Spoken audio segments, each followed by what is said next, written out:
Welcome back to Story Deep Dive with Dana and Rachel. This is a podcast with book coaches, editors, and besties as we discuss books, but not just as readers. We discuss them as writers to draw inspiration from great books, lots of laughs, and it is very evident in the fact that we can't even start this episode, y'all, without cutting up.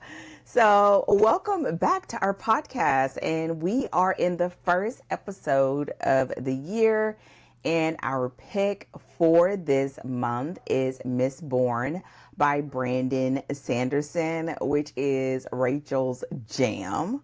But before we get into today's episode, which is our overview, Rachel, what do you have going on over there at Story Cypher? Yes, ma'am. Well, first of all, Happy New Year, everyone. First episode of the new year. So I wanted to just, because, we just came off the holidays, first episode of the new year. And so I just kind of wanted to talk a little bit about, what we got up to reading over the last couple of weeks. We both were supposed to be on a break, and we kind of were on a break, but really we were both just still working. But it's a good opportunity to get some good reading in. And so I just wanted to kind of talk a little bit about what we were reading over the holidays.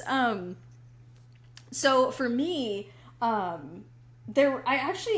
cleared a couple of good books. So number one is I found actually a book that for me is actually a comp for my novella, which is called The Foxwife by, now I'm not 100%, I might not get this pronunciation correct, but Youngse Chu is my guess. But she wrote, this came out in February of 2024. It is part historical fiction, part magical realism, and y'all, there's a detective. I mean, it takes place in Manchuria in 1908, and they go across China, they go into Japan, and so you're seeing these places in 1908, but there's spirits, there's foxes, there's ghosts, it's all of the things that I love in a story, and there's a detective who's trying to find out what happened to, a girl who turned up on a doorstep, and so it's like, for me, it's the most perfect. It's probably my favorite book that I read in 2025. So yeah, it's really, really good. I kind of wanted to pick it for the podcast, but we kind of already slated everything, and it's a little bit longer. And so if I was going to put it on the list, I was like, I'll put it for further into the future, because it's 400 pages. It's pretty decent sized. We've done longer. So it's true. I mean, speaking of Mistborn. So anyway, I'm reading that. I'm finishing up Devil in a Blue Dress by Walter Mosley, which is a brilliant piece of fiction, way more brutal than I was expecting. I was like, fun, detective. And it is it's 1940, it's late 1940s, so 1948, 1949, hard-boiled.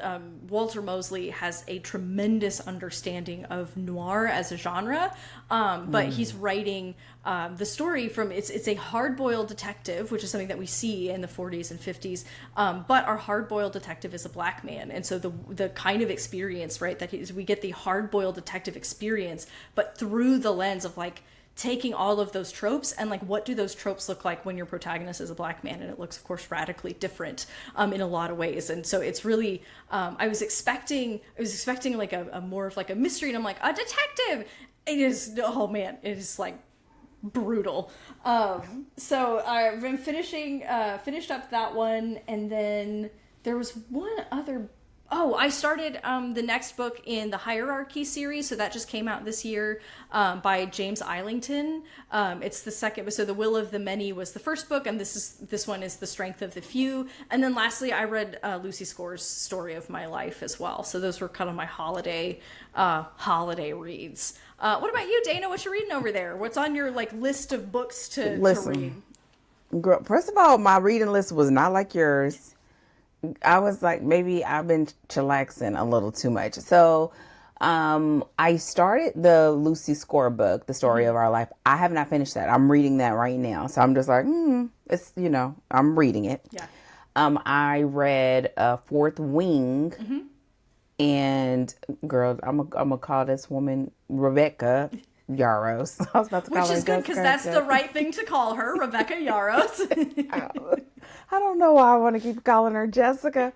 So I read that, which that book I've been wanting to read, and I had it on my list of romanticy books that always get recommended, and that was one of them. And so that is actually the book that was on the list when I read the KF Bream books. And so the next one, when I'm back in that rotation, will be the Court of Thorns and Roses is next in that list of books. It's going to be a minute because I have other stuff going on, but that's the next one sort of in that rotation that are always recommended. So it was actually really, I enjoyed it and end up swapping out our last book club read with it. Oh, nice. Because I knew because we needed like either a fantasy or a PNR book. And so it was a great swap out. And so I did that. I read a lot of nonfiction, not as much fiction, which is weird for me. I can't even remember the titles. This lets you know how much I enjoyed it. I read some y'all, I'm really not that bad. I read some like the YouTube formula. I read for my project with the YouTube. So I did a couple of other YouTube books, which were really good and helpful. I felt like I was like, oh my God, my brain feels like I'm back in school. Like you're talking about all this stuff that I'm like, I'm not as tech like as I think I am sometimes. I'm really not. So I read those. Would you like to join the old lady club over here? No, would you like I to don't come think to the dark side? Are you interested in getting yourself a typewriter? First of all, wait a minute. You know I learned to type on a typewriter, okay? Come full circle. Come to the dark side, Dana. Come full circle and get a typewriter. I'm not going to be old lady Rachel, okay? And then, and so no, and then, girl, listen, if we need me to be all the way over to the other side to balance out your old lady tendencies. And so, and then I was starting to prepare myself for the books that I'm studying this first coming quarter. So I've just been like going through a lot of the client reads and starting to read some of them to kind of reacclimate myself and decide what books that I want to have on my TBR. And this is kind of a little bit of a, I need to send it to you, but a little bit of an aside, a little bit of a squirrel moment. So I stumbled onto this challenge, this reading challenge that is supposed to counteract brain rot. And from scrolling, how did I end up here? Who knows? But it's like a very interesting reading challenge in looking towards finding books that sort of challenge your thinking, keeping a sort of a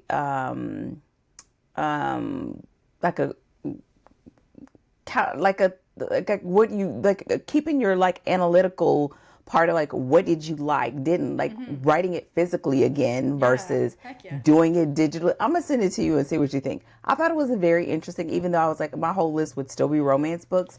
I think I a little bit missed. But yeah, so so I feel like I thought I didn't do a lot of reading, but I did. And so, yeah, I got more on my plate, a lot of reading this coming up quarter. And so with that said, let's get ready to, and which was not reading, but just rounding out our reading list for 2026. And so that was another thing that we've kind of been doing of balancing out and seeing what we want over the next year. Man, I tore through a few books over the holidays trying to find my last picks for 2026, which was also just honestly kind of a mess. I went through multiple books and I was like, this will never do. This isn't even, no. And then I'd listen to another book and I'd be like, no. And so it's really a hot mess. Only to come to one that I'm like, I read this years ago and it was great. Like, oh, that's good. I kept thinking about that book we stumbled upon that we didn't. I was like, do I need to pick that book? And I was like, I think that one is too far out there. The one that I told you about. Was. It looked pretty wild. I Googled it after, and I was like, this looks like a wild ride. It was. So I was like, you know what? Because she's already was so clutching your pearls on Boy, I barely made it through friggin' Twisted Love. I was like, oh my god! They did what? You're gonna have to ease me into that stuff, man. I was like, let me not pick that.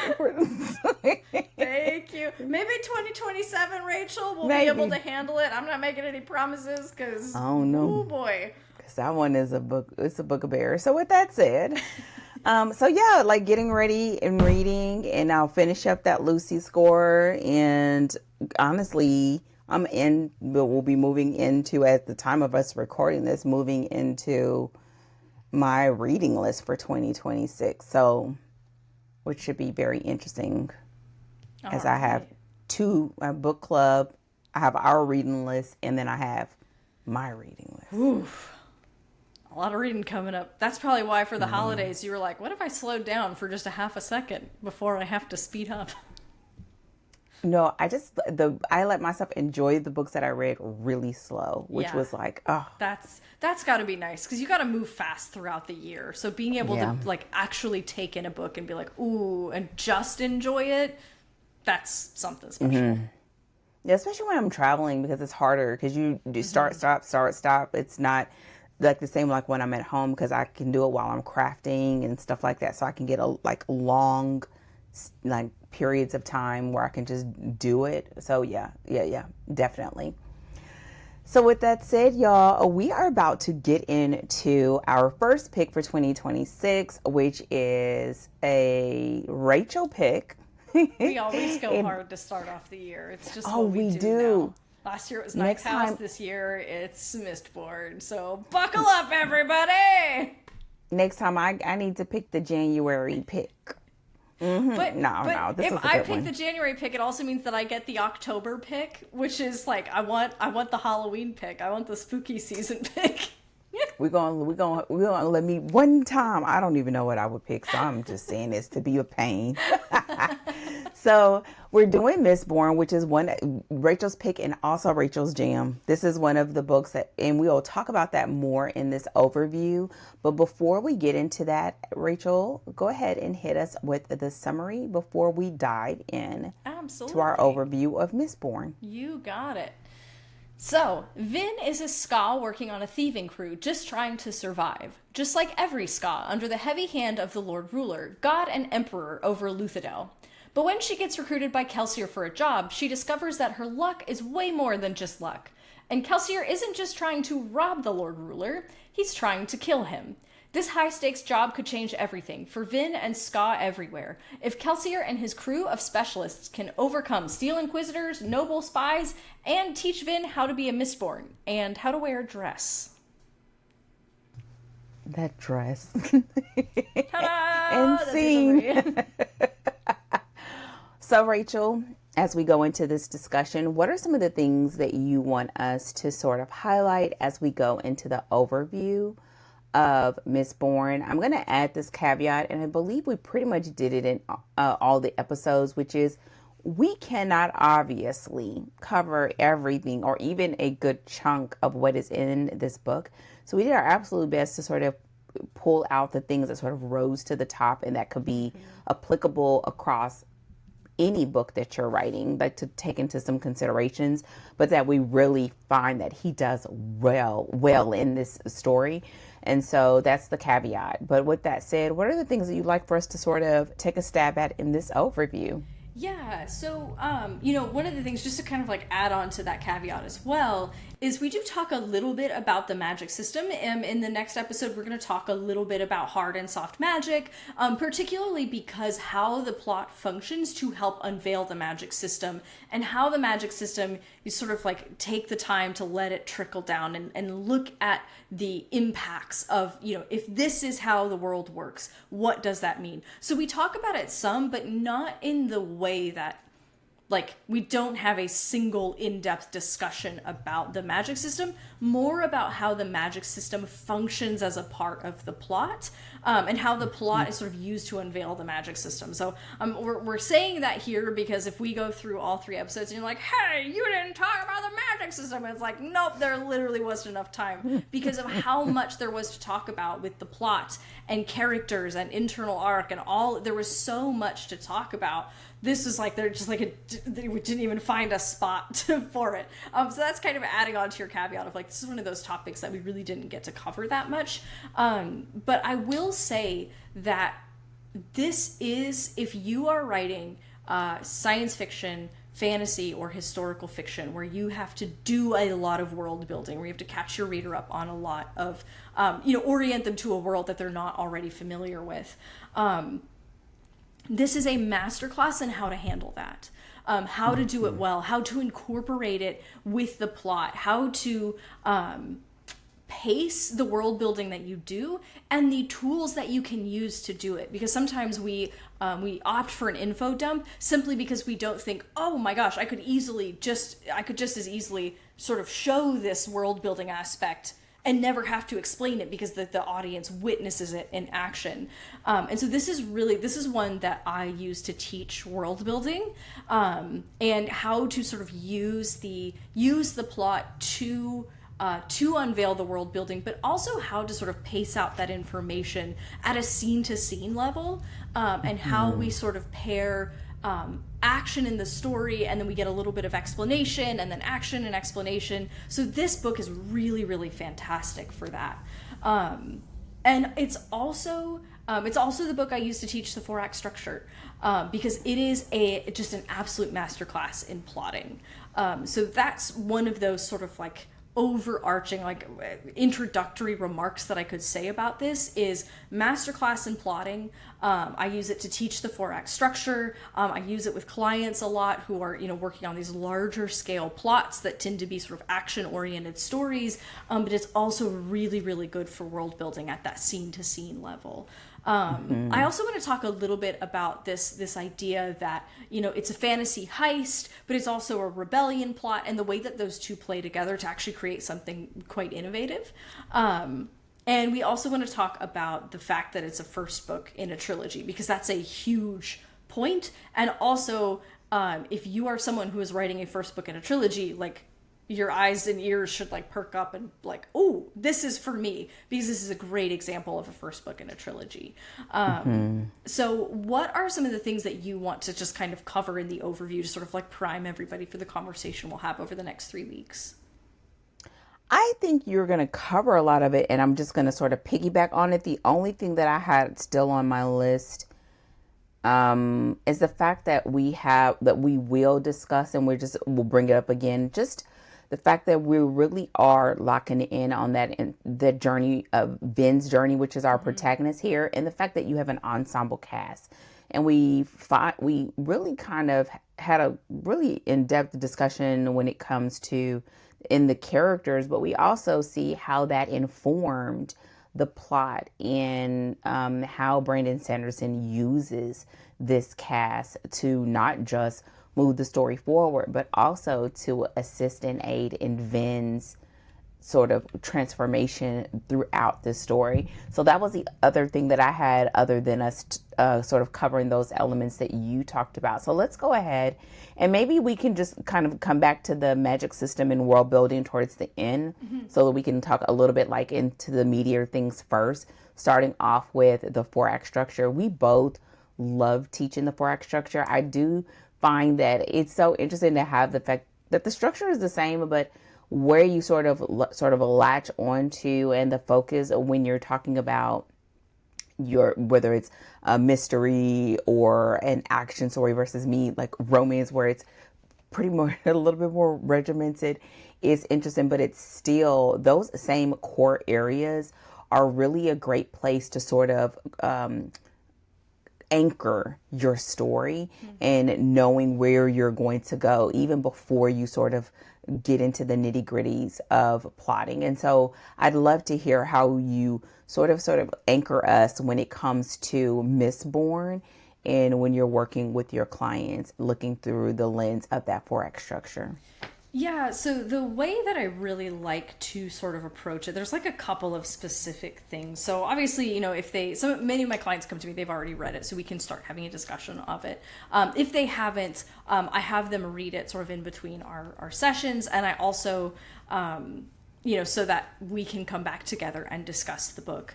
But really, there's a couple of things that it has that it's so effective. So first is the pacing of the story, the clear escalation of stakes as you move from one act to the next and this also plays into the implementation of a core story thread, right? So this is something that we'll talk about a lot in the plot episode, but this is a story that has a very clear central plot that guides everything. And the reason that matters is because then you can track through the 4-act structure how this plot is developing. And so even as we pick up some subplots along the way and we pick up these additional story threads, we're watching those threads escalate the stakes on or complicate that central story, thread, right? Which is about the overthrow of the Lord Ruler. That's the question that gets raised with the inciting incident, and it's the question that gets answered with our climax. And so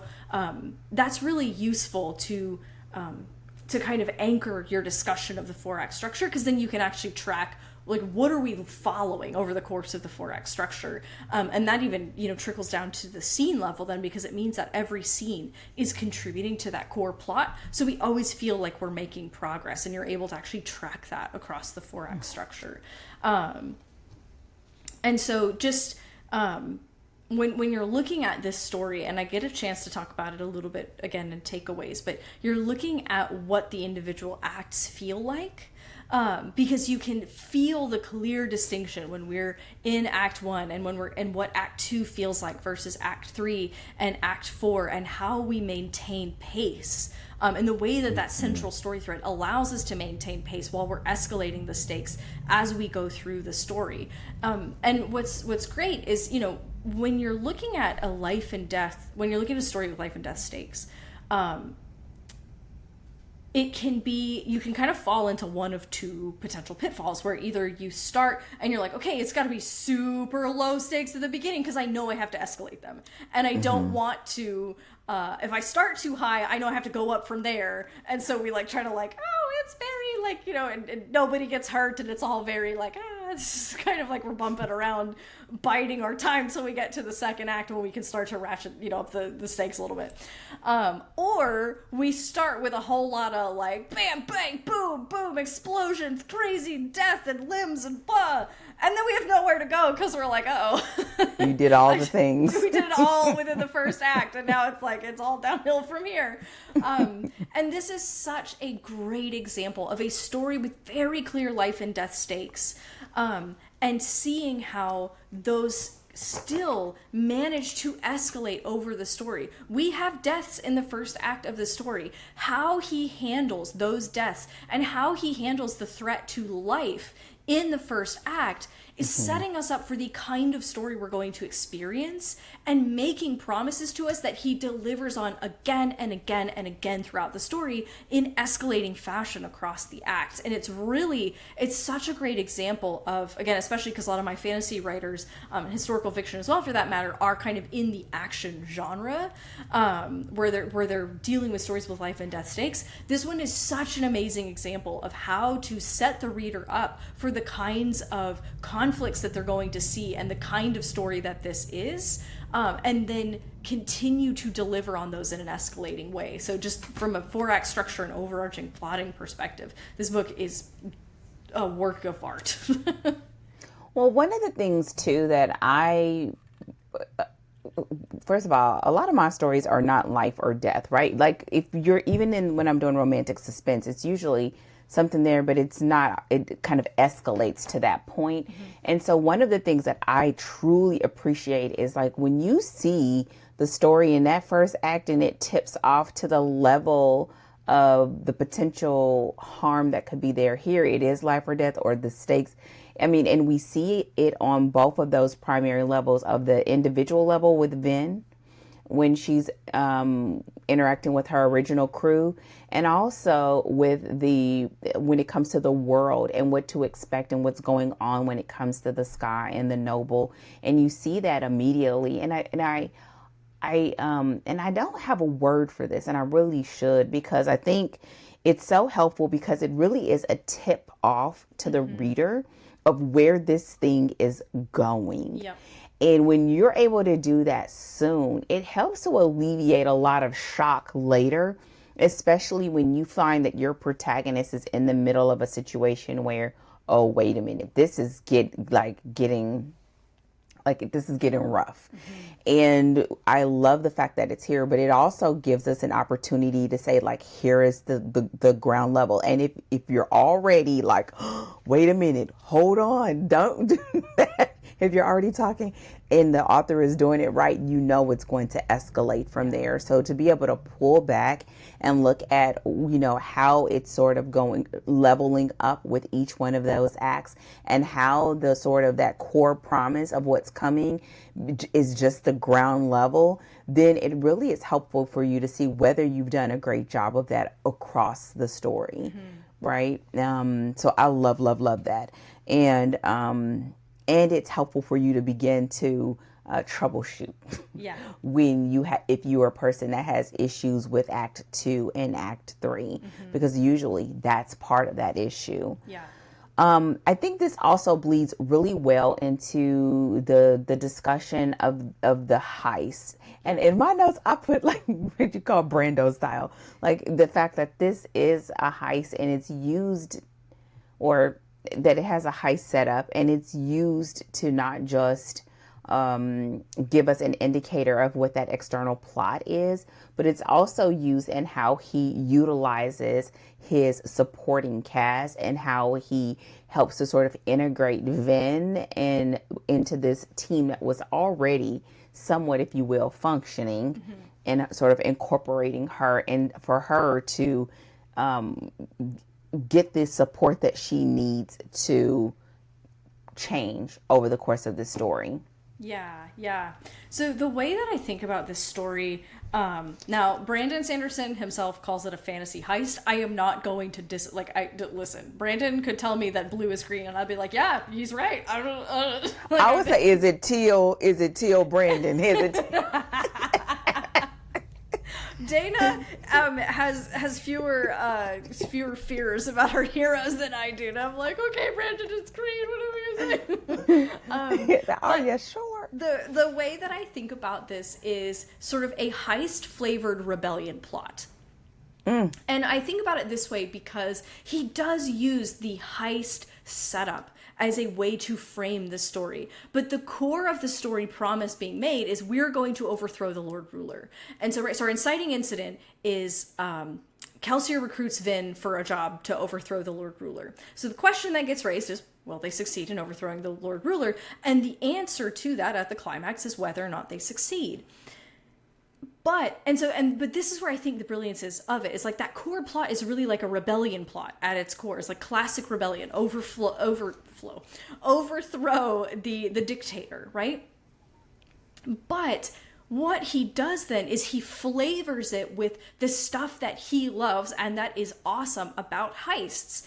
And so what that means is we have, again, a heist-flavored rebellion plot where we're overthrowing the Lord Ruler, but we're doing it using the framing and some of the sort of, you might say, like tropes of a heist story where, we got to get a crew together, and that crew has specialists, and each specialist has to perform a very specific role to implement this overthrow effectively. And then they each have to kind of, each of their parts sort of will have problems that they have to sort of troubleshoot and fix. And so it becomes, and that's really where the innovation is. It's like, this is a rebellion story of overthrowing the Lord Ruler, but then it has all of the cool stuff of a heist that gives it its unique flavor and its unique, on top of the fact that he created a very original world with, he really, I feel like, popularized the hard magic system, where he was like, this has hard and fast rules that the reader knows, that I know, that the characters mostly know on account of it's a trilogy, so they learn a bunch of stuff, but like right? Where he really puts those constraints on himself and on the world. And so I say that because all of these things are what makes the story innovative. But from a plot perspective, from just a simple, pure plot perspective, the way that he took this classic story type and then flavored it with elements of another classic story type is a really great way, I think, to think about how to take classic story structures that we know and love and add your own spin to it. And that's really what I think makes the plot, like, enables him to say it's a fantasy heist, and no one is disappointed when they read this book. I showed up and I was like, fantasy heist? Hell yeah. And then I read it, and it's not like I was like, hey, I didn't get a heist. That's not how that feels. And that's because of how clear that central promise is and the way that then he delivers on those added tropes and added flavorings of the heist story. And so I think it's a great way to think about how you add your own flavor to a certain type of story. Mm-hmm. It's like giving them what the emotional feel that they want in an unexpected way. So it's like merging those things together, and it sort of morphs into something that looks very much like him, while still being able to take use of those tropes that people are accustomed to. Mm-hmm. And it gives you like a framework in your mind of what you're expecting. Yeah. Because even as you're saying, I was like, oh, that's like why I really like it. Because, I love Fast and Furious. It makes me think of, just that sort of feel. And so I think, so those sort of things help us to sort of get acclimated to what we're kind of coming into. But then as we have our discussion over the next couple of episodes, you're going to see a lot of us having the discussion around the fact that this is an individual book. Mm-hmm. And even though it is a book one in a trilogy, and sort of having an understanding of the way that best practices for how that should operate. Yeah. And so starting off with the fact that this is an individual book and you want it to be that way. Yeah. But we also see that he is setting us up big time. Mm-hmm. As far as Vin and her journey, what's going on in this world and what's coming up. And so what are some of those like big takeaways? Because I know we don't go into everything, and we're not doing a deep dive, but when it comes to understanding that balance, mm-hmm. and ensuring that, especially if you're someone that this is your first sort of foray, and when it comes to your first book, that you want to make sure that you are telling the promise, delivering on the promise, and then you're not leaving open loops so that you are sort of breaking that trust before you really get them into the rest of your story, because I think that's the thing that we don't want. Yeah. And one of my favorite things that you say, and this is going to be a paraphrase and it might be a bit of a botched paraphrase, but is that the best way to sell your second book is this book, right? That's right. And that's the rules that we play by when it comes to a trilogy, right? And so to your point, this, if you blow your audience out of the water with this one, then that's going to be the biggest or best guarantee that they're going to go to the second book. Mm-hmm. Rather than trying to bait and switch them, where you're like, haha, you've read all of this book, but you have to read the next one, right? We're not trying to manipulate our reader into picking up the second book or trick them into picking up the second book. Write a good book, and they'll pick up the second book. And so that first book in the trilogy is, just like you said, about establishing trust. So that, mm-hmm. again, if they are like, wow, they delivered on this story, they are going to be compelled to the second one. And really, your core plot is what helps you to do that, right? Mm-hmm. Where you understand what the story promise is for that story, and you deliver on that promise. And that's how you really ensure that you have closed the loop on this book. But then again, the answer to that story question raises more questions that the reader wants to see and makes them want to continue. And so you get the best of both, right? Where there's these unanswered questions that we want answers to, but we don't feel like we were treated unfairly, where you told us with the inciting incident, this is the question I'm going to answer by the end of the book, and then didn't answer that question and tried to get us into the second book to get that answer. And so that's really, this book is a great example of that, because you have a clear, like, It could be a standalone. If you only read this book, it is a complete whole.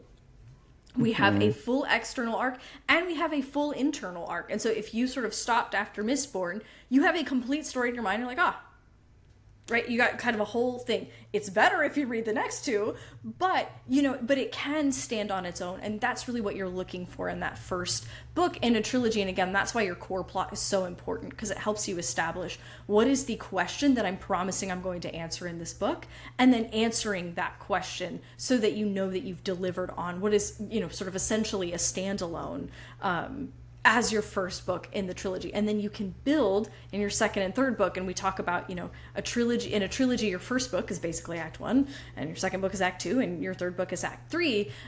But you still need to, because it's not Act 1 of a single book, but it is Act 1 of a series, then they need to all kind of they open and close, so that we have clear, again, we've opened loops and then we've closed them, and then we escalate and we open loops and then we close them.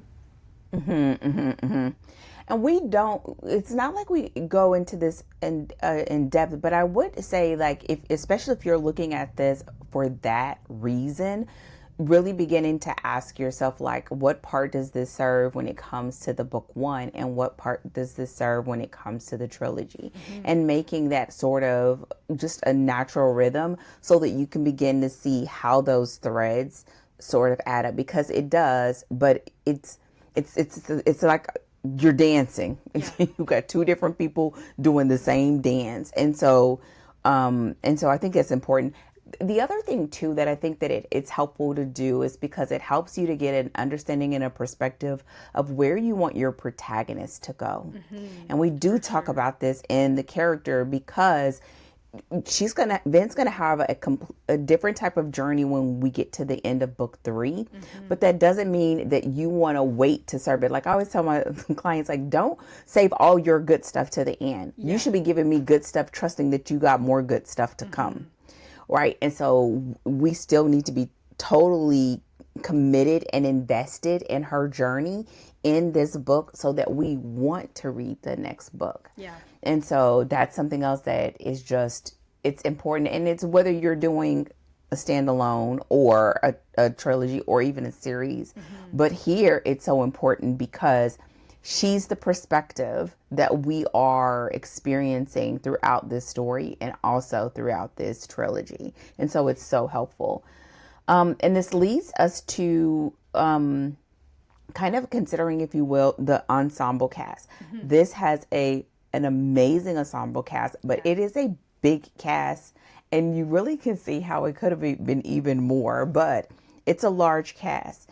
And so what are some of the things that I know what we talk about here, but is there some things, like as a rule of thumb, like when you're working with clients, because ensemble casts are not common in my world, right? It is if you're talking about across a series, but here what we see that is important is the fact that we have them all up front, and some are evolving and many of them are staying the same, but we are locked into why they're here, what they represent, what causes them to be a part of this crew, and willing to be a part of this life or death scenario in this story. And we've got to buy into not just Kelsier and his vision for this crew, but each of those characters in order to continue in the story.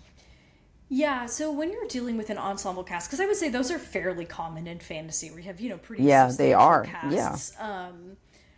There's a couple things I think to take into consideration. Number one, truthfully, my experience with clients is a lot of times they have to kind of discover which characters they actually need by writing. So a lot of times I will find they'll have generally an idea of the different characters, and then they'll write and they'll find that, like, oh, this character actually didn't end up playing a role at all, or actually can get, kind of integrated into another. And a lot of times I think it takes that just writing it and seeing things on the page to get a feel for your characters and their relative positionings when you're dealing with an ensemble in particular. But the other, so that's just one thing I think to know. If you're like, oh yeah, I have a pretty big cast, know that the writing will probably tell you more about how much those particular cast members show up and how important they are, and whether, you know, maybe they need to come up in book 2, or if they're actually not a full secondary character, but actually, you know, tertiary or whatever comes after tertiary. And so, so those are just things to know. And this, again, I saw this with my historical fiction client in particular, who, you know, is dealing with historical figures and having to kind of choose which major historical figures are going to feature the most in the story, and which maybe will be sort of more on the periphery. And because we can't pile them all in there, because it's like just too many people and too much stuff going on. But then likewise, when you're dealing with a big cast like that, you also want to pace out our meeting them, because we need to get acclimated to like a few people at a time, right? So we meet Kelsier, and then we meet Vin, and we meet like a couple of characters just on stage who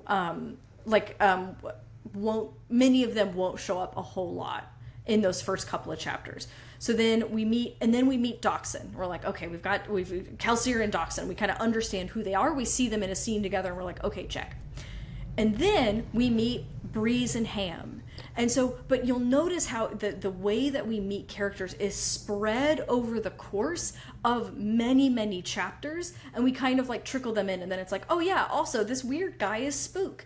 And then, like, you know, we get characters one or two at a time, so that it's not, oh, and then it's right, like, it's like, oh, Kelsier's brother Marsh shows up, and we're like, oh, who's this guy? He looks really mean, you know? And so it's giving us it, but what that means is before we meet a new character, we've had a little bit of time with the characters beforehand, right? So it gives us the opportunity to kind of anchor ourselves in like, okay, this one is Breeze, this one is Ham, and we spend a little time with them, and then we're like, okay, and that one is Marsh, but he doesn't show up much, but I know that he's Kelsier's brother, and he looks mean. Got it. And then you, right, and it allows you to, the more times you see a character on stage, the more you're able to associate the character with the name and just sort of make a connection and get an understanding for who they are. And then we add in another character, and then we add it, and we do it sort of in that kind of layering process, so that by the time we have everybody and, you know, we're in a meeting with all the characters are there, we know who they are, we know their personalities. We're not like, oh crap, which one is Breeze again? Oh wait, no, I don't remember who that is.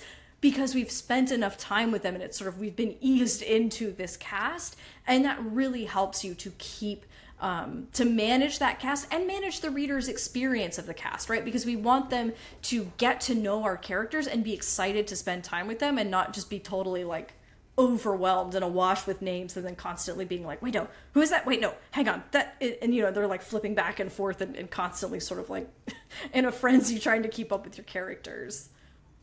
Yeah, and I think this is where the fact that he did use the heist sort of structure is so helpful, because it's not just about a name, and the fact that he layers that, right? It's a name, it's a role, it's a skill set, right? Yeah. And then later it even builds on it, because we start associating the relationship that character has to Vin.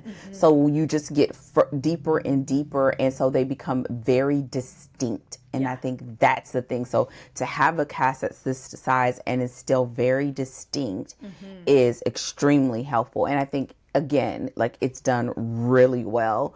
And we do see that. There is a couple of things that I like understanding, like here, all of what kind of what we're just talking about here, we begin to think about, like, what do they represent? What do they add? And like, what was each of their individual experiences when it comes to being ska? What do they have as their thoughts as far as the rebellion, and even their connections to Kelsier, that sort of brings forth their loyalty to him in this mission.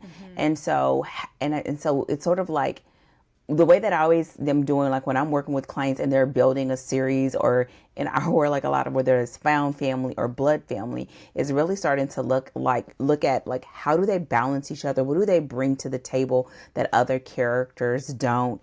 What do they represent as far as whether it's thematic or a representation of some of those core themes that you are bringing forth in that story. In this story, he does that well. And so knowing what those are, and then as you're reading, starting to see how you can sort of begin to look at each one of them, even down to their training style, how they protect or push or encourage Vin. Yeah. And you can begin to sort of, even if you don't remember the name, you begin to associate that with the character. Yeah, which I think is hugely important, again, when you're dealing with an ensemble cast, because what it does is it gives you multiple ways of remembering them. Exactly. It gives you sort of like multiple touch points and aspects of them that stick out to you of like, oh yeah, Dachshund is is Kelsier's right-hand man, right? Like he's the guy who was there first, and you sort of get like, oh, he's maybe like one of his closest friends, because at least he was one of the first people that Kelsier picked up. And then Breeze is the one that kind of likes to toy with people's agency, and like Ham, right, is like, oh, he's the beefcake philosopher. And so it gives us like multiple, but to your point as well, because they each have a role in the heist, right? Okay, Breeze is our, oh no, I can't remember which medal it is. Oh, I'm gonna get my Brando Sando fan card revoked. Because I can't remember. Oh no. But Ham is the thug, right? He is he's the one who burns pewter. And so you're associating them with their role. You know, I'm going to remember it after we get off the recorded line. I'm going to be so mad at myself. I'm going to be like screaming it into the void. It's this what this thing is. Listen, and I'm no help because I will mess up all the medals because I don't even have a pretend card. Okay, listen.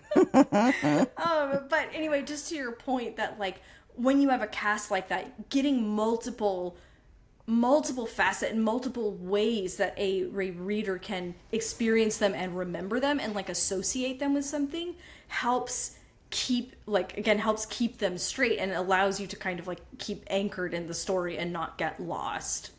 And the other part about this, which we talk about a lot later when I bring up about layering, it also helps when it comes to his world building and our association with the magic system. So that's the way sort of, go ahead. He's a soother. I'm sorry. I was just like, I found it. I got it. He's a soother. Ah! I was thinking emotions because I always know he's playing with their emotions. Yes. But I was not going to say it out loud. Okay. Okay, go ahead. Thank you, book. So, but to me, I think the biggest takeaway and also the biggest thing that I think we can hang our information on as we move forward is that each one of them serve multiple roles as far as or come in multiple ways.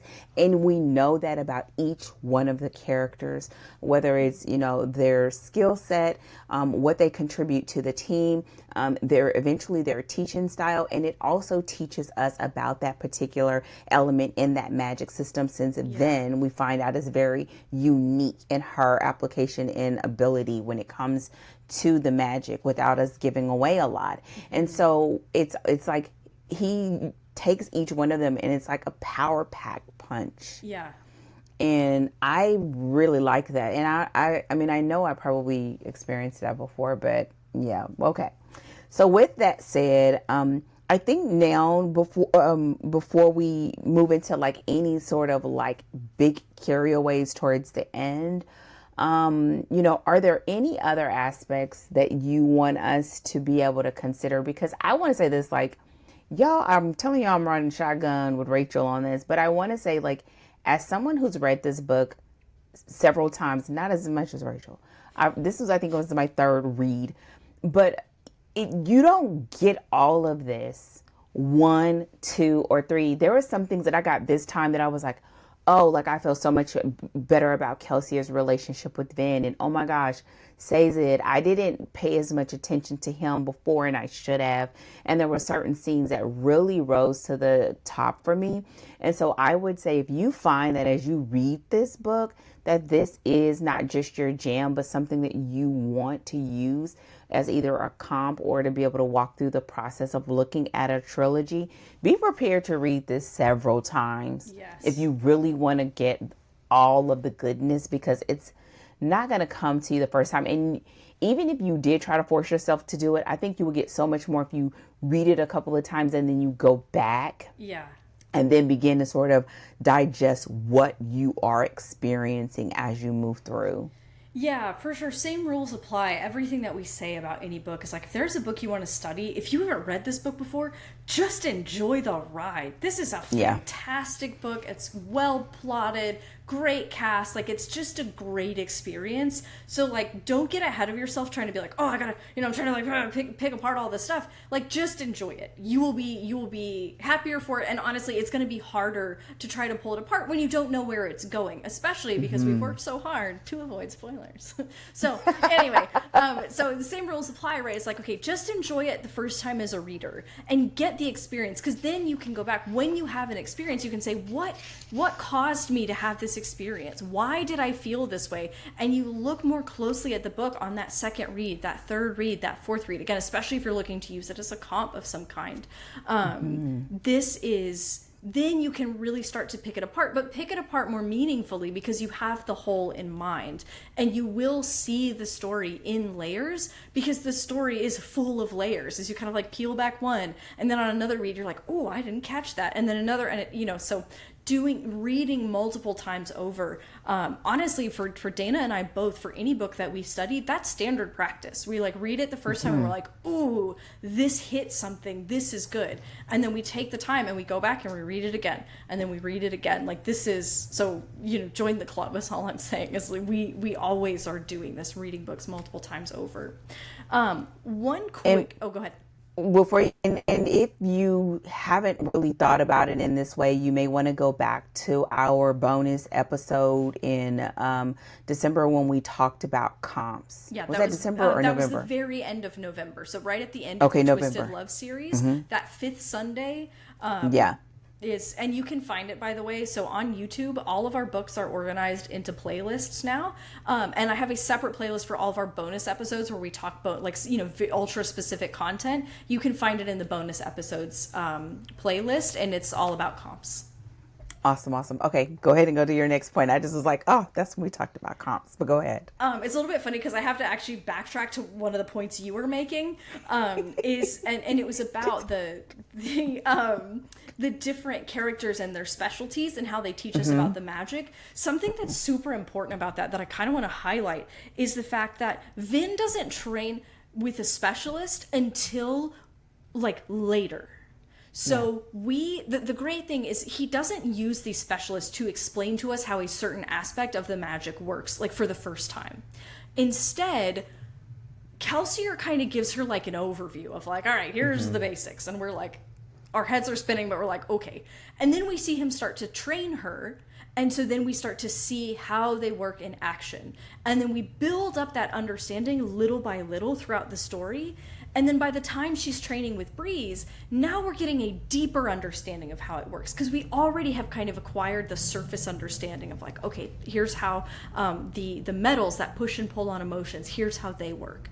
And then we get a deeper understanding when we train with the specialist. We see it with Ham, we see it with Breeze, and we see it with Marsh as well, where we've gotten introduced to, we already know the basics of how it works, and instead of, again, sending us through like a training, like a series of training scenes where it's like, okay, train with this person, then train with this person, then train with this person, and we learn about each metal for the first time in that sequence. But instead he spreads it out and he lets that breathe, so we get to see allomancy in motion, we get to see Vin using it and get a basic understanding, and then we get a specialist training, and then we go and we do some other stuff. Right? We don't get them all one after another. We do some other stuff, get a little bit more of an understanding and watch it in motion and see some more stuff happen. Then we get another training. And so the way that he paces that out as well, if you have a protagonist who's learning a skill and they're being trained, this is a really, really great one to look at, of like how we get to see them learning,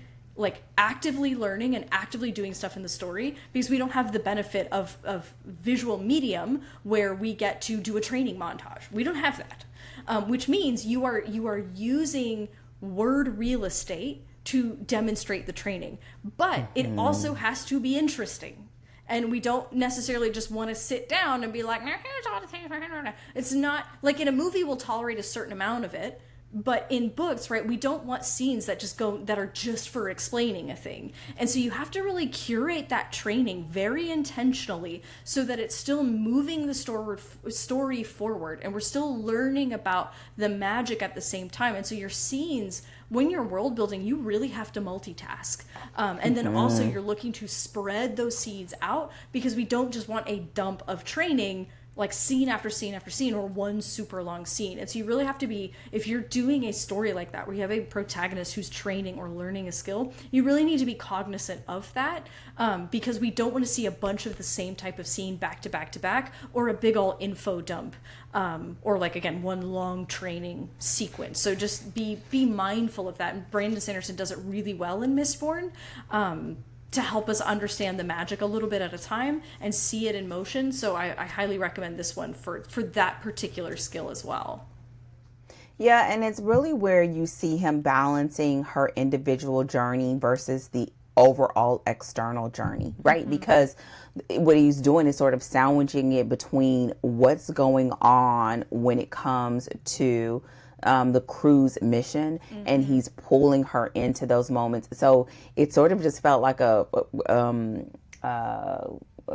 off the cuff sort of recommendation, but it turns into a way to move both of those threads forward simultaneously, and also giving us an opportunity to see Vin in action. Why? Because at the end of the day, we got to be able to trust that Vin can do this thing. Yeah.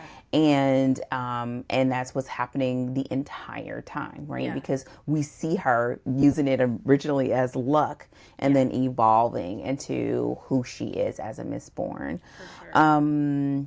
Okay, so with that said, as we sort of get ready to wrap up this overview, y'all, this conversation coming up over the next few episodes is probably a lot more, I feel like it's a lot more detailed, even though it's not, but it's going to be a little more, I just feel like this book packs a punch, and it's so much going on. And so we're trying to strip it down, but I guess I can just continue to say, read it several times, and you may want to listen to these episodes and then listen to the book again.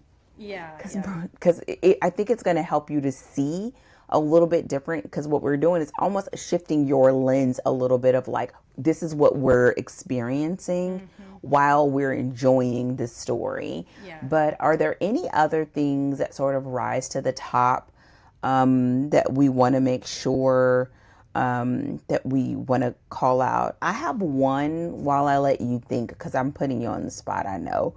I think the biggest thing to remember is that when we start off this story, we really are seeing who Vin is now.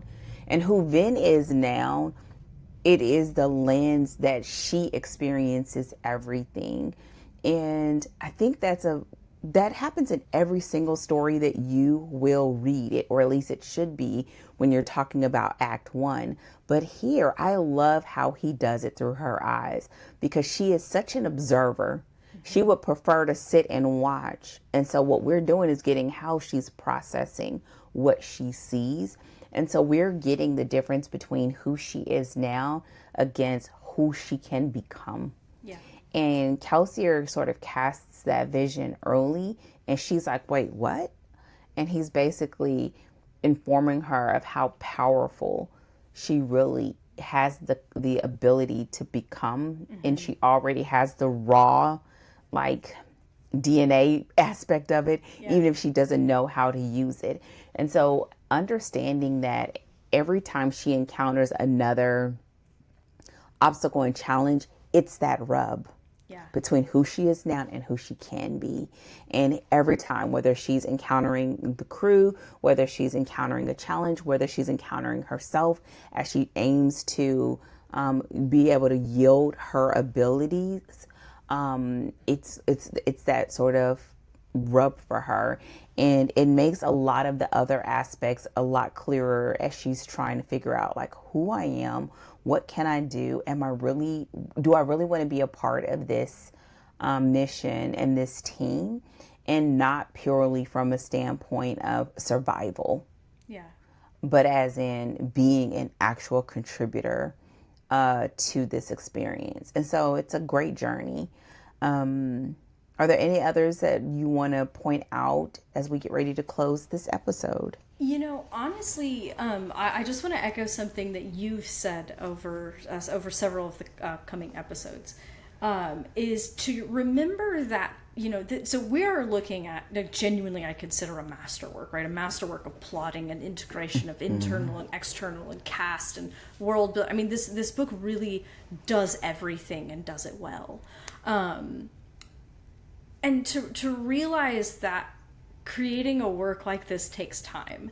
And I like talking about this in the overview, because we're about to talk like crazy about plot. It gets, in a lot of ways, it gets very technical of okay, we, core story thread and, reverse engineering and blah, blah, blah, blah, all these things of techniques that you use to make a book like Mistborn.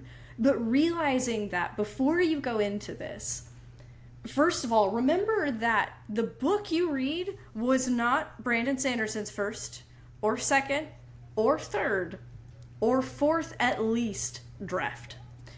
Because we talk about this later, and he talks about this in his lectures, but he wrote this story several times with different protagonists trying to find the right one.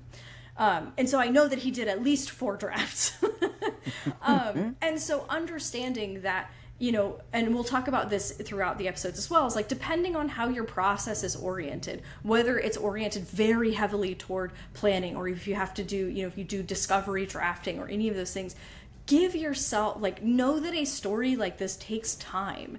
And so if this is a comp for you, if this is a story, the type of story you aspire to write, give your story and give yourself the permission and the time to work the layers and to work the process, and to also, I think, know that I would generally advise, and this is something that Dana and I both will sort of say generally, if you want to work on the same story for the next 20 years, it is absolutely your prerogative to do so. No one's going to tell you that you can't. But also give yourself permission to grow into the writer that you want to be.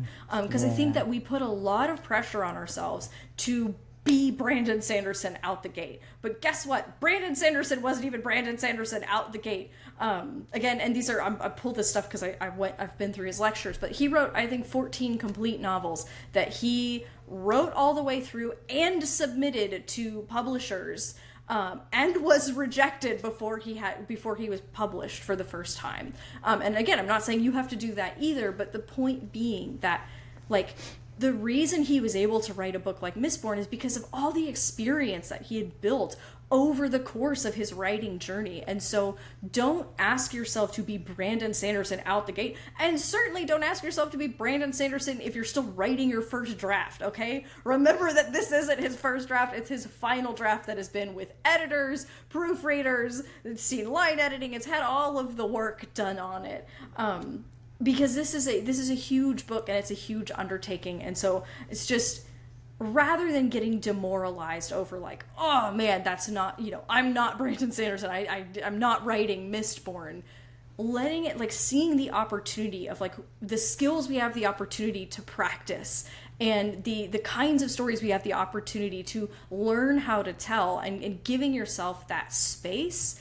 And also, again, giving yourself that space to grow as a writer into the person who's telling the stories that you want to tell. And there's both aspects of that within the individual work and within your body of work as a whole, and not and taking those things into account as you're writing, and giving yourself that grace.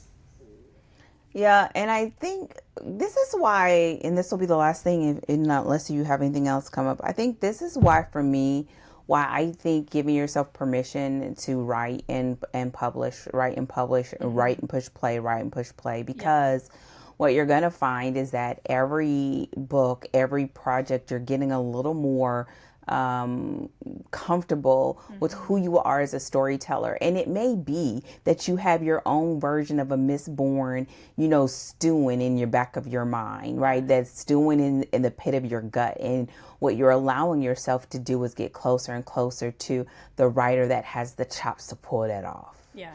And every book, it may be, okay, what are we focusing on this book? We're focusing on characters. We're focusing on plot. We're focusing, and yes, you're going to do all the other things too. Yeah. But that may be the thing that you're really focusing on, the emotional or transformation or the internal transformation.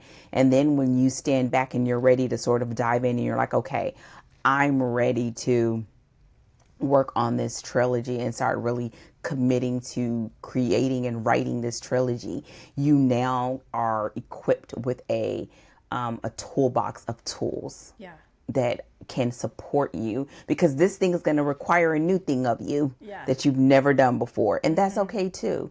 And so, but having this discussion across the next 4 episodes or the next additional 3 episodes are going to be some of the things that we think that this manuscript or this book does extremely well. And there's probably a million other things that we could add to it, but that I think that are quantifiable, that once you hear us say it, you can go back and see what we're talking about. Also that they are achievable, and that is not a way of us trying to be like him, but it's a structural thing that we can gain inspiration from. And you could find, other books that are not as entertaining to have to keep rereading. Yeah, right. You won't mind rereading this book at all. You would never say, dang it, I gotta read that book again. Right? You're not gonna hate that you have to reread this book again if that's the book that you want to utilize as something to help you with making that transition. And so with that said, y'all, this is our overview for Mistborn by Brandon Sanderson. You will have us for 3 more episodes as we talk about plot next week. And we're going to be ready to dive in. And so if you have not done so already, visit us online at storydeepdive.com. You can see links to our previous episodes. You can also find out how to find out more information about Story Cipher with Rachel or Danger Tales with me, Dana. And we'll be back, a little bit yapping, a little bit laughing, a whole lot of booking in the next episode. And we will see you all really, really soon. Take care. And as always, happy writing. Goodbye.